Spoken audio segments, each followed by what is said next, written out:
அவுது பில்லாஹி மினஷ் ஷைத்தானிர் ரஜீம் பிஸ்மில்லாஹிர் ரஹ்மானிர் ரஹீம். அல்லாஹ்வின் அருள் கொண்டு அல் குர்ஆனின் ஒளி உங்கள் இதயங்களை பவளமாக மாற்றட்டும் இன்ஷா அல்லாஹ். நூருல் குர்ஆன் ஒஃபிஷியல் யூடியூப் சேனல் ஊடாக உங்களுக்கு சலாத்தை தெரிவித்துக் கொள்கின்றேன். அஸ்ஸலாமு அலைக்கும் வரஹ்மத்துல்லாஹி வபரகாத்துஹு. நிச்சயமாக என்னுடைய பதிவுகள் அனைத்தும் எனக்கே முதல் நினைவூட்டல். இன்றைய பதிவில் நாம் பார்க்க இருப்பது, நபி அவர்களே வியந்து ஆச்சரியப்பட்ட ஒரு பரக்கத்தான ஒரு குட்டி திக்கரை பற்றித்தான் இன்ஷா அல்லாஹ் இன்றைய பதிவில் நாம் பார்க்க இருக்கின்றோம். இன்றைய இரவு உறங்குவதற்கு முன் இந்த சிறிய திக்கரை வெறும் 72 முறை ஓதிவிட்டு உறங்குங்கள்.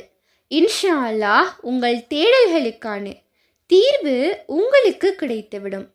ஏனென்றால் இது அப்படியான மகத்துவமான திக்ர்.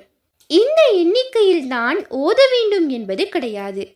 எவ்வளவு முடியுமோ அவ்வளவும் ஓதிக்கொள்ளலாம். இந்த திக்ருக்கு பின் சிறப்பான ஒரு சம்பவம் இருக்கின்றது. ஒருமுறை நபி ஸல்லல்லாஹு அலைஹி வஸல்லம் அவர்கள் பள்ளிவாசலில் இருந்தார்களாம். அப்போது அங்கு ஒரு சஹாபி இந்த திக்ரை ஓதிக்கொண்டு இருந்தார்களாம். அப்போது அனஸ் ரலியல்லாஹு அன்ஹு அவர்கள் இதை பார்த்து கொண்டிருந்தார்களாம். நபி அவர்கள் அந்த சஹாபி ஓதி முடித்தவுடனேயே கேட்டார்களாம், இந்த ஒரு வார்த்தையை சொல்லி துஆ கேட்க வேண்டும் என்று உங்களுக்கு எப்படி தெரிந்தது என்று கேட்க அந்த சஹாபிக்கு ஒரே ஆச்சரியமாக இருந்ததாம். என்ன கூறுகின்றீர்கள் யா ரசூலல்லாஹ்?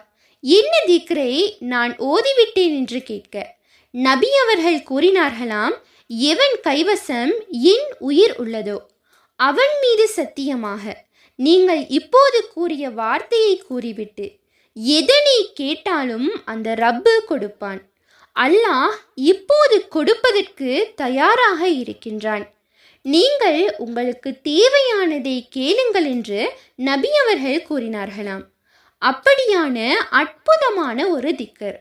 அந்த திக்கர் என்னவென்றால், யா பாதி அஸ்ஸமாவாதி வல் அர்தி யா ஹய்யு யா கையுமு இன்னி அஸ்அலுக.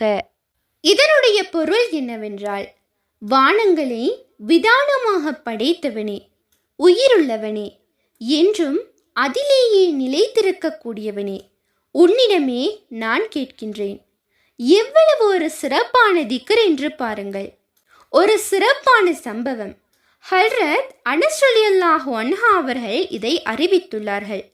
நபி அவர்களே பிரமித்து வியந்த ஒரு திக்ராம். எவ்வளவு அற்புதமான திக்ராக இருக்கின்றது. எனவே இன்ஷா அல்லாஹ் இரவு உறங்குவதற்கு முன் உங்கள் தேவைகளை நினைத்து இன்ஷா அல்லாஹ் 72 முறை ஓதிவிட்டு உங்கள் ஆசைகள் அத்தனையும் கேளுங்கள். அல்லாஹ் சுப்ஹானஹு தஆலா அதை கபூலாக்கி தருவான். இன்ஷா அல்லாஹ் ஓதி பாருங்கள். பிரச்சனைகள் இருக்கின்றது, துன்பங்கள் இருக்கின்றது என்றால் அது தீர்வதற்கான சூழ்நிலையை உங்களுக்கு ஏற்படுத்தி தருவான். எனவே இந்த சிறிய திக்ரை ஓதி இதனுடைய சிறப்புகளையும் பலனையும் அடைந்து கொள்ள வல்ல அல்லாஹ் நம் அனைவருக்கும் நற்கிருபை செய்வானாக. ஆமீன். இன்ஷா அல்லாஹ் இந்த பதிவானது உங்களுக்கு பயனுள்ளதாக இருப்பேன். அல்ஹம்துலில்லாஹ் என்று கமெண்ட் செய்யுங்கள்.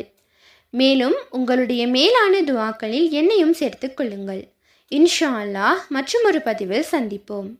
ரமலான் மாத வினாவிடை போட்டியின் இன்றைய 24வது வினா, ஃபாத்திமா பின்த் முஹம்மத் ரலியல்லாஹு அன்ஹா அவர்களின் மறைவிற்கு பிறகு அவர்களை யார் ஜனாசா தொழுகை செய்து அடக்கம் செய்தார்? அவருடைய முழுமையான பெயர் என்ன? பதிலை கமெண்டில் பதிவு செய்யும் போது உங்களுடைய பெயர் மற்றும் முகவரி மற்றும் ரெஜிஸ்ட்ரேஷன் நம்பர் சரியான பதிலுடன் பதிவு செய்யுங்கள். நாளைய தினம் சரியான பதில் வாட்ஸ்அப் குரூப்பில் அறிவிக்கப்படும் இன்ஷா அல்லாஹ். இப்போட்டியில் சிறந்த முறையில் பங்கு பற்றி நீங்களும் வெற்றியாளர்களாக மாற, ஈமானை வளர்த்து கொள்ள அனைவருக்கும் வாழ்த்துக்களை நூருல் குர்ஆன் ஒஃபிஷியல் யூடியூப் சேனலினூடாக தெரிவித்துக் கொள்கின்றேன். உண்மையான அறிவை தேடும் வழி அல் குர்ஆனாகும். உங்கள் ஆதரவுகளுக்கு ஜிசாக்குமல்லாஹு ஹைரன். தொடர்ந்தும் எம்முடன் பயணியுங்கள். அஸ்ஸலாமு அலைக்கும் வரஹ்மத்துல்லாஹி வபரகாத்துஹு.